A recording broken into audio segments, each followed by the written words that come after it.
The storm hit without warning. I was driving through the back roads of nowhere when the rain started coming down in sheets, hammering the windshield so hard the wipers couldn't keep up. I could barely see the road ahead. Through the downpour, a faint light flickered. It was an old house, a single porch light fighting against the darkness. I pulled over, my knuckles white on the steering wheel, and killed the engine. The sudden silence was deafening, broken only by the drumming rain on the car roof. Then my phone buzzed, lighting up the dark interior. Unknown caller. My heart skipped a beat. Before I could answer, a text message appeared. 2 words. "You're here." A cold dread washed over me. I hadn't told anyone where I was going. How could anyone know I was here? I looked back at the house. It was a wreck. Paint peeling like sunburnt skin. Windows boarded up tight. It looked like it hadn't been lived in for a century. But the front door, it was ajar.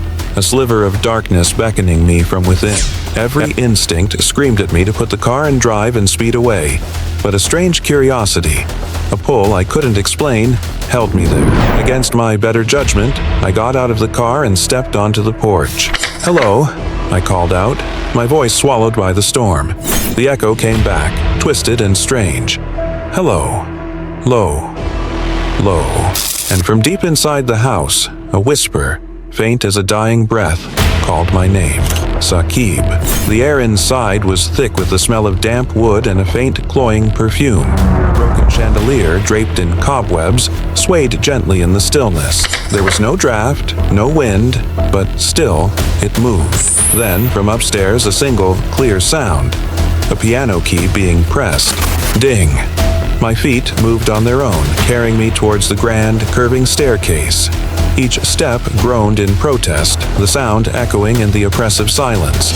As I reached the top of the landing, the note played again, and then another, and another, weaving together a slow, mournful melody that seemed to seep into my very bones. I followed the music to a room at the end of the hall. An antique piano sat in the corner, shrouded in a thick layer of dust. But the keys were moving, pressing down by themselves, playing that haunting tune. My eyes drifted up to the tarnished mirror hanging above the piano. My reflection stared back, but I wasn't alone. Standing right behind me was a woman. Her dress was soaked, her long hair dripping black, brackish water onto the floorboards. And her face was mine.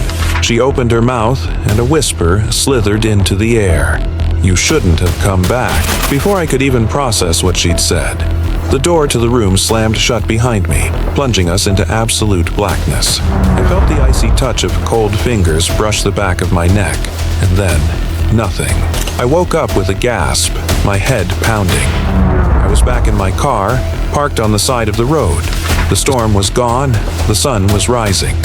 I looked out the window to where the house had been, but there was nothing there.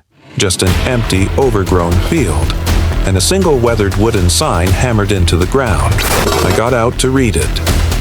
"In loving memory of Saqib, 1998-2024. A final sentence was carved at the bottom. "Some houses don't exist until you enter them. There are more stories waiting for you in the dark. Subscribe before it's too late."